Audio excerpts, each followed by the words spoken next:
Hello and welcome back to another video on the Wrestle Debate, and this time we've got another episode of AEW Out of 10, which featured the semi-finals of the TNT Championship Tournament, a tag team grudge match, and much more. Without further ado, let's get straight into it. So the show started with a video package previewing the TNT semi-final match between Cody Rhodes and Darby Allin, and then we moved on to the match where Cody Rhodes defeated Darby Allin to advance to the finals of the TNT Championship Tournament. Darby Allin hit the coffin drop, but Cody rolled him forward so his shoulders were on the mat and got the lucky pin. Very good match this.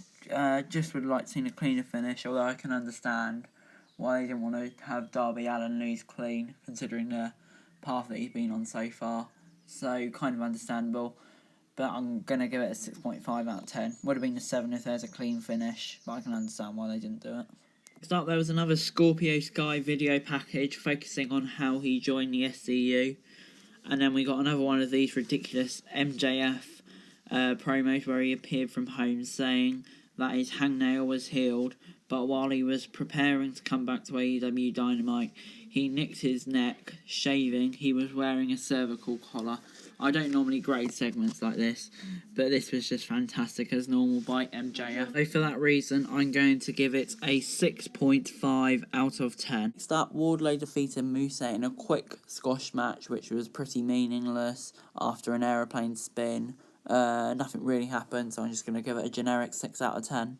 We got another episode of the Bubbly Bunch, where Sammy Guevara was gloating about having the best film flam dance. Ortiz said that Chris Jericho won last week, but Santana disagrees. Jericho announced a Manitoba Melee, which led to a montage of a bunch of other wrestlers and other people, including Vicky Guerrero, Kevin Smith, Gabriel Iglesias, and Lou Ferrigno fighting over FaceTime. This was just weird but wonderful. Really enjoyed it, so I'm going to give it a 7 out of 10. And Chris Jericho always gets it up an extra grade, so 7 out of 10. Next up, the Best Friends with Orange Cassidy defeated Jimmy Havoc and Kip Sabian with Penelope Ford in an ODQ match. Chuck Taylor pinned Jimmy Havoc after an awful waffle onto a pile of chairs. Didn't really know what to think of this. It was enjoyable, I suppose. Enjoyable is what we need right now. No major takeaways. Expected result, really. So I'll just give it a 6.5 out of 10. Next up, we've got a segment from Britt Baker at a dental surgery where she introduced her makeup artist, who she called Reba, but her real name is Rebel. Then Britt talks about how some people can't be role models, using photos of Tony Schiavone to illustrate this. This was random but good.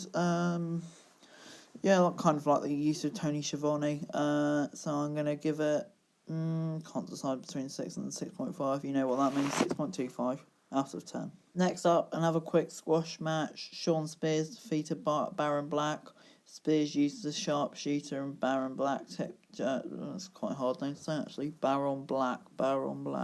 Anyway, Baron Black tapped out to the sharpshooter in a quick match, so I'm going to give it a 6 out of 10 because it's a squash match. After this, Marquez Stunt was interviewed backstage.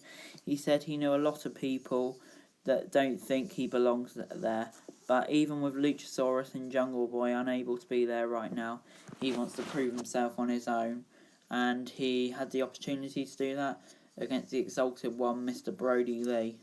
But that didn't really go very well. Brody Lee defeated Marco Stunt pretty quickly with a powerbomb.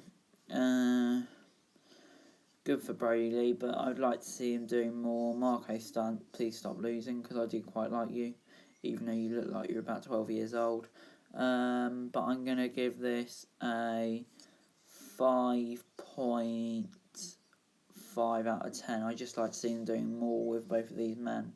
A quick promo from AEW champion Jon Moxley by a graffiti-covered wall in the desert, where he talks about things he was thankful for, including Renee Young. Then he promised to be at AEW Dynamite next week, and then we moved on to our main events. Lance Archer defeating Dustin Rhodes to advance to the final of the TNT Championship Tournament. So it's Lance Archer versus Cody, I presume at Double or Nothing. Cody Rhodes came out and considered throwing in a towel for his brother, but Dustin said no. While they were arguing, Archer pulled Dustin back into the ring and repeat slammed his head against the mat before pinning him. Didn't really know what to think of this. I like the development in the story between Dustin and Cody, but to be honest, the match was alright, but I never really thought Dustin was going to beat Lance Archer, and you probably need that unpredictability in your main events. So for that reason, I'm not going to grade it higher than a 6.25 out of 10. Overall, AEW this week is going to get a 6.5 out of 10. Enjoyed the show, some great matches, and the promos were all fantastic, including the Bubbly Bunch. MJF, brilliant as normal. Darby Allin v Cody, great match. Just a very good show. Just two things that could have made it better, in my opinion. Or three things. A crowd, obviously. More predictability in your main event. And less promos, even though AEW do promos brilliantly. Maybe you should just save one of the ones that you did today, like the Britt Baker one, which was pretty weird. You could just save that next week and just spread them out a bit more, even though they are brilliant. But enjoyed the show, and AEW seems to be going back on the right trend after a couple of bad weeks, and seems to be getting ahead of NXT after NXT's small resurgence. Join me for NXT out of 10 later. Thanks for watching. Link to Twitter in the description below. My other channels are just coming up. Like, share, subscribe. Bonjour.